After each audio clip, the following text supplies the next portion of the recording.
beaucoup ñi laa nar a bokkal kon bi le plateau ci ñetteelu numéro bi yemoo ak mercredi 15 juillet 2026 dañuy tàmbali waxtaan wi ak ponk bu njëkk bi di nag li nga xamante ne moo gën a fës tey ci xëtu yéenekaay yi muy rencontre bi nga xamante ne mu nga am fee ca Doha muy ñett ñoo xamante ne tey jii bari na polémique lool je veux bien parler de Macky Sall Karim Wade photo bi nga xamante ne actuellement mu ngi circuler sur les réseaux également le président de la République Bassirou Diomaye Diakhar Faye mi nga xamante ne également moom Karim Wade moo ko jëli ji ca ba muy wàcc avion am ñu fas yéene waxtaan muy trio bu nga xamante ne ñu bëri dañuy laajte jamono ji trio bi coïncidence la ñu tase foofu wala boog dafa am ay manigance yu nga xamante ne ñu ngi koy def am lu ñuy complot wala boog deal la bu nga xamante ne ñu ngi koy amal foofee ca Doha monsieur Diagne te loolee lépp xel yi dafay daal di joxe ni bu fekkee ni ñoom ñetti ñooñu le tey jii taxaw nañ am lu ñuy manigancé foofu benn du dénominateur commun lañ koy wax de enseignant kii mat dama cee foorul woon de dénominateur commun mooy Sonko waaw ñoom ñëpp daal en tout cas benn nit bi peut-être mën nañ jàpp ni moom moo leen di déranger bu ñu sukkandikoo ci yenn ci ay réactions yu nga xamante ne askan wi ñu bëri ñu ngi koy daal di wax ñett ñoo ñu retrouvé wu foofu ca Doha lu fekk ñu jël photo daal di daal di wone Macky Sall mi nga xamante ne ak Karim Wade te ñu xam la jotoon xew foofule naka nga ko jàngatee.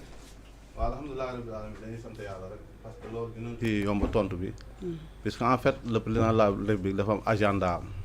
c'est un président qui a un agenda république ci république bi yaakaar naa aussi le président Macky Sall am agenda personnel am Karim Wade ku ne xam na ni Doha la fa la féete depuis bu mu jógee Sénégal ba léegi kon il faut pas ñu mélanger seen jafee boobu parce que ku ne am nga lu la fa yóbbu le président de la République Bassirou Diomaye Diakhar Faye waaw moom dafa dem pour les obsèques le président Macky Sall il est parti là-bas pour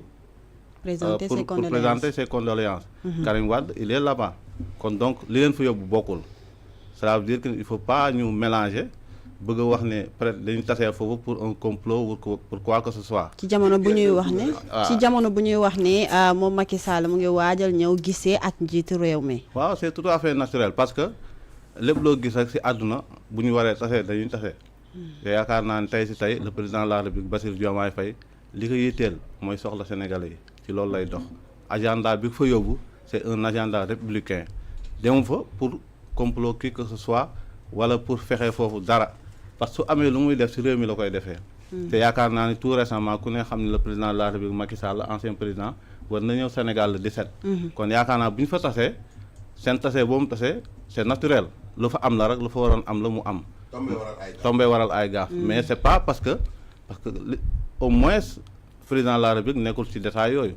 moom il a un agenda te loolu lay dox président Macky Sall tamit dafa dem pour jaale Karim Wade ku ne xam ne ça fait yàgg na mu ngi foofu au niveau du Qatar te yaakaar naa liggéeyam moo ko fa bàyyi kon yaakaar naa loolu mooy objectif bi mais pas autre chose je pense madame donc mën nañ jàpp ne coïncidence la rek bu ñu fa tase ku nekk di dox sa soxla amul lenn loo xam ne war nañ ko fa mën a jàpp comme je pense pas très fay sincèrement waxtaane non je pense pas joxante mbooloo ak yooyu yëpp non déjà xam nga c'est déjà calé le président de la République ancien président Macky Sall war na ñëw Sénégal le 17 kon yaakaar naa ne moom lu fi indi Sénégal loolu yaakaar naa bu fekkoonte ni da koy dem di waxi Doha kon c'est pas la peine mu ñëw Sénégal yaakaar naa ne Karim Wade ku ne xam ne belle lurette mu ngi Qatar di fa liggéeyam waaw non exil sax amul pratiquement je pense li ma yaakaar quoi ñun ñëpp dañu jàppoon ne dañ ko exilé woon bon ku ne ak sa xalaat mais man li ma jàpp xëy na dem na Qatar am na fa liggéeyam mu ngi fay liggéey tranquillement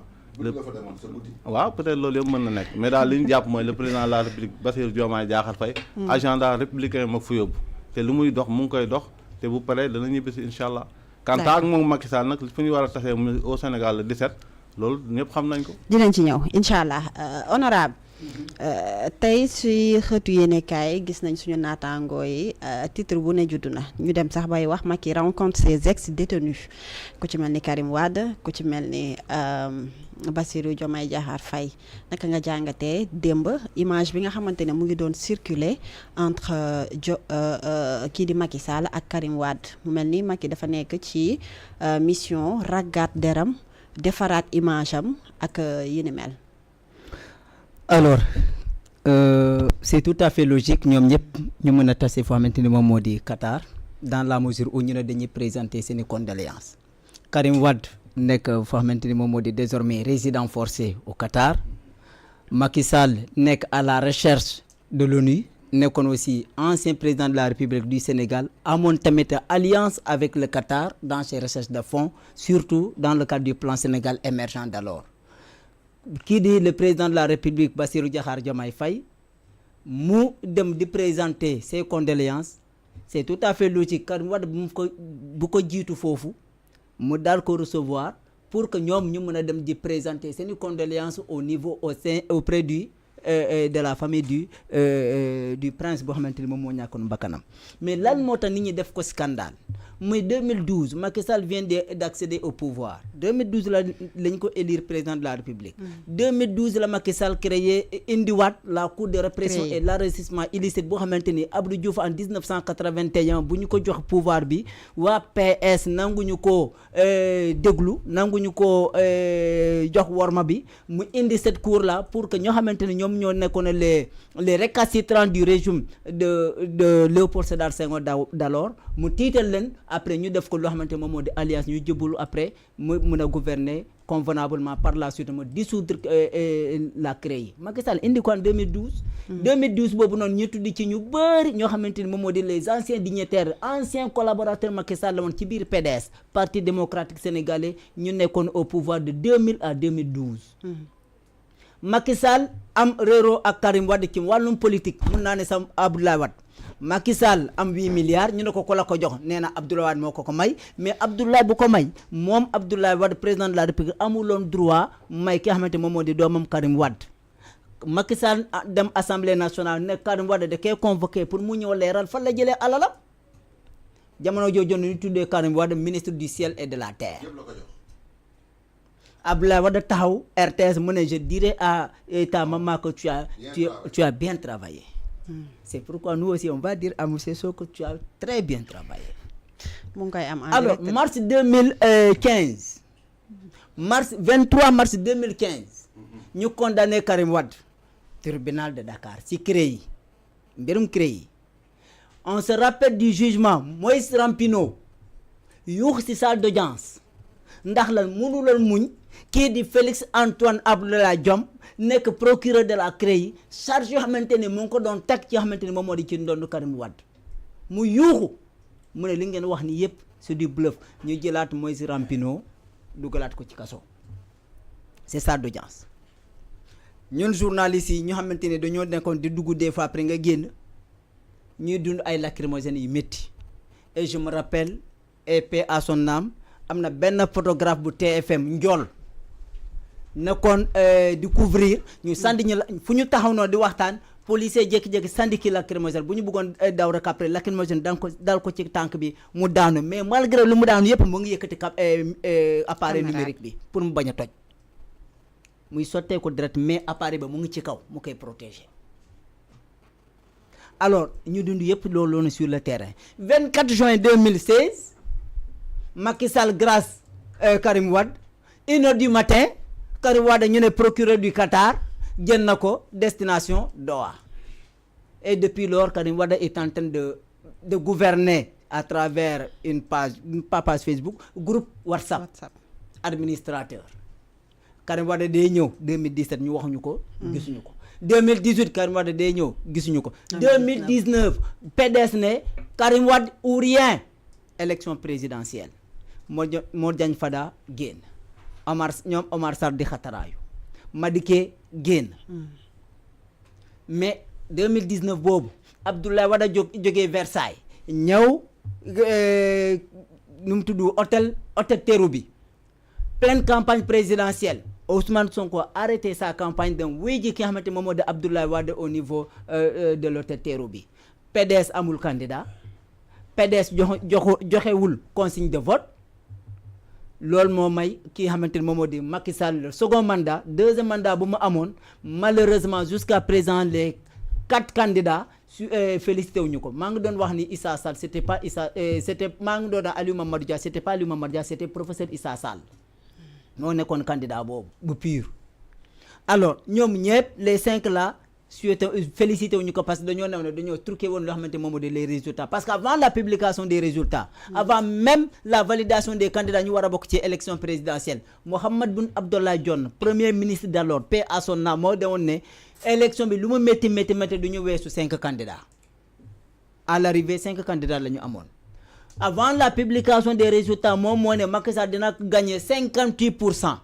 0 heure xaw ma 1 heure du matin mu dem RTS def déclaration officielle nee na Macky gagné na à 58%. Conseil constitutionnel ñëw la commission de recensement des votes ñëw confirmer les 58%. Conseil constitutionnel validé ko interne na ko Macky Sall dinañ amee deuxième mandat.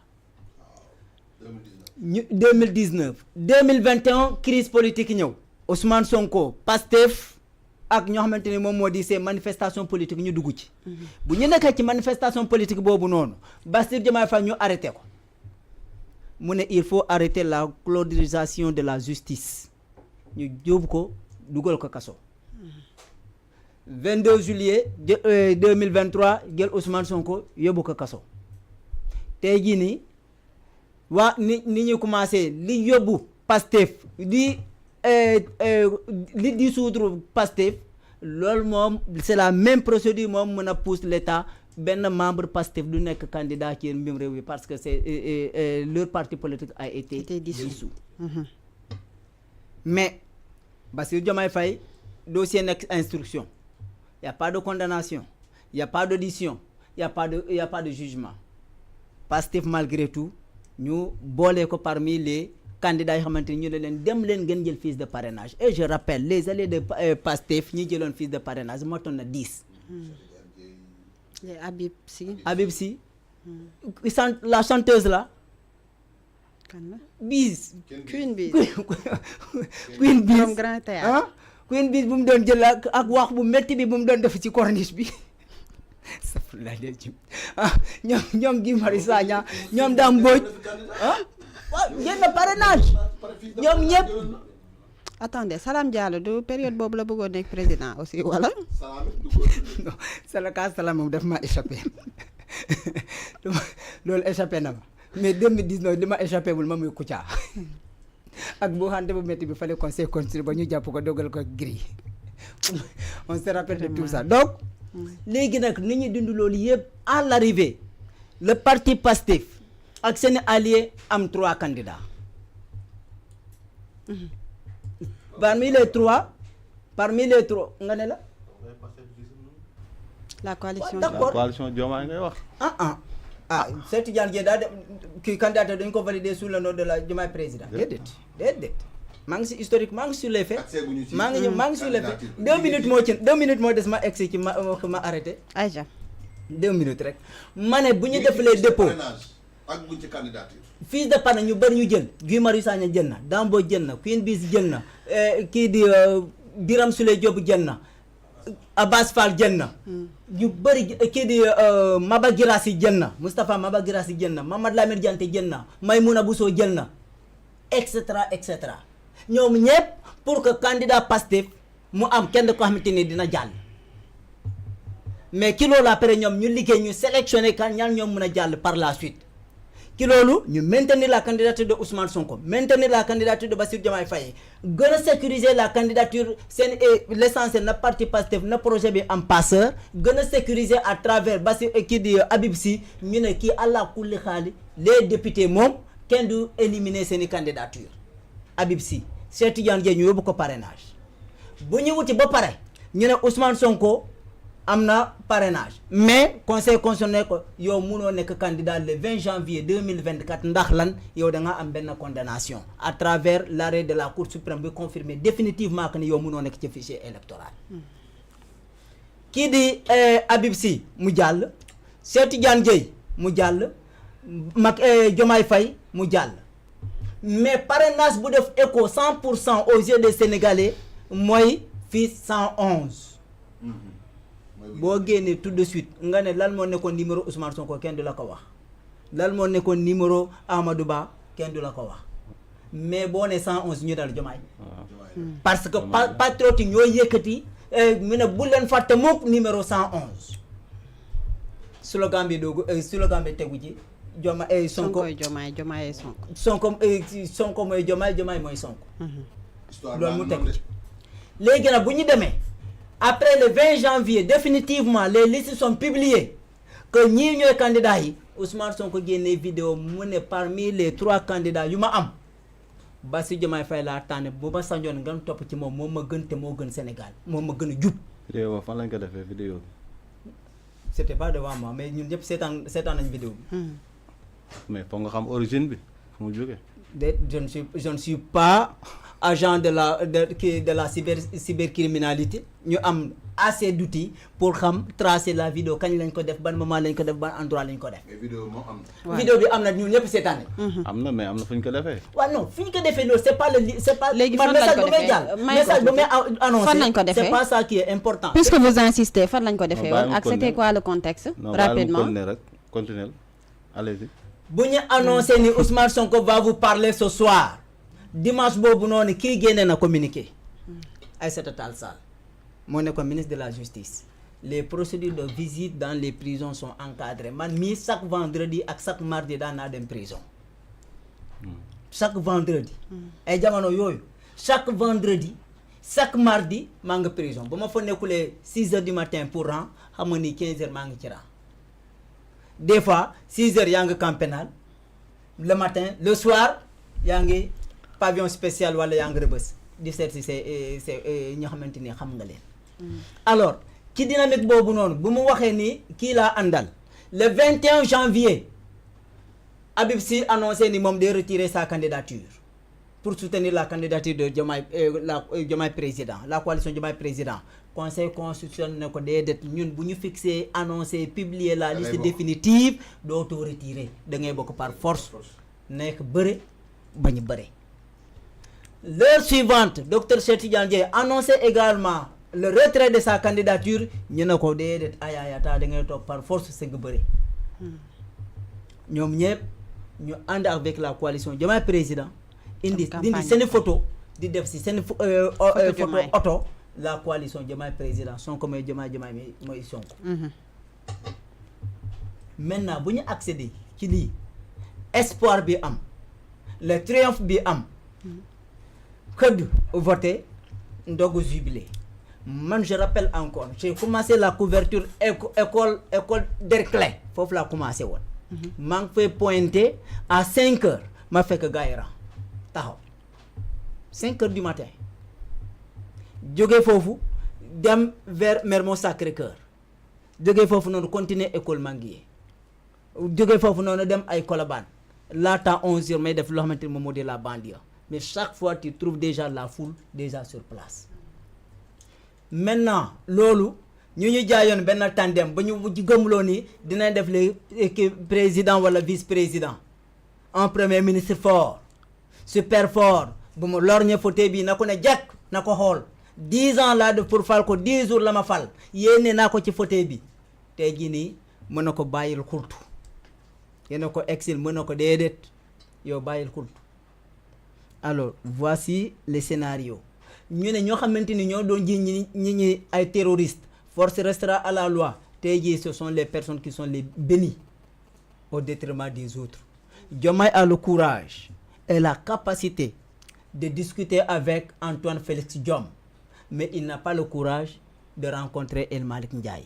Diomaye am na courage discuter avec Mohamed Makhtar Cissé mais tey jii nii amul souplesse waxtaan ki xamante ni moom moo di Birame Souleye Diop. Diomaye am na encore sañ-sañ discuter avec Macky Sall mais jusqu'à présent amul disponibilité pour discuter avec Ousmane Sonko. C'est les faits qui sont là. Donc lii mooy les faits yoo xamante ni dafa tax Sénégalais yi ne tout ça pour ça tey jii nii on nous annonce la mort de Djibril Mbaye ñu ngi koy arrêté le mois de juin 2023 après la publication l'annonce du verdict condamnant Ousmane Sonko pour corruption de la jeunesse. Le président des ex-détenus juin lañ ko arrêté woon ci Guédiawaye juin 2023 lañ ko arrêté Guédiawaye mu def 9 mois de prison jël ci sëkkal jël ci feebar tey jii ni yàlla moom na ko te ils ont tout fait yóbbu nañ ko ba Paris pour jël ko en charge mu mën a faju mais malheureusement. allo. boo gisee ma def rappel bi man ne nit ñi dañoo ne effort yi ñu doon def pour ça xam nga tey jii nii bu fekkente ni Diomaye ak Sonko ñu nga ànd kenn du heurté ala kulli xaalis dëj fu mu am booy dem fa taseeg nit ki boo fa tafee sa sénégalais maanaam ki nga fa fekk mbokku Sénégal da nga koy naan dañoo ñëw pour jaare si comme yow fii la ñu la fekk donc ñu jox la suñu kàddu nga jiite délégation bi ñu dem présenter la délégation ak foo mënta dem donc loolu c'est pourquoi moi je me scandalise pas ça mais man boo gisee opinion yi mu ñu scandalisé wu li fee yi nga xamante ni li ma rappelé la te jamono jooju na Macky Sall bëggoon na indi woon élection pour Karim Wade mën a bokk ginnaaw le recours de Thierno Alassane Sall parce que il faut rappeler que c'est le recours de Thierno Alassane Sall devant le conseil constitutionnel par rapport à la double nationalité de Karim Wade moom mooy indi li yëpp ñu ne Amadou Ba moo corrompre les membres du conseil constitutionnel Amadou Ba à l'époque premier ministre ñaan ñoo ko accusé loolu noonu waa Benno Bokk Yaakaar ñoo ñu noonu tey jii c'est les enfants bénis du président de la République Bassirou Diomaye Faye Mariama loolu la wala loolu nga gis 313 maires 313 fu ñu jógee wax nga dëgg de non demee laa gis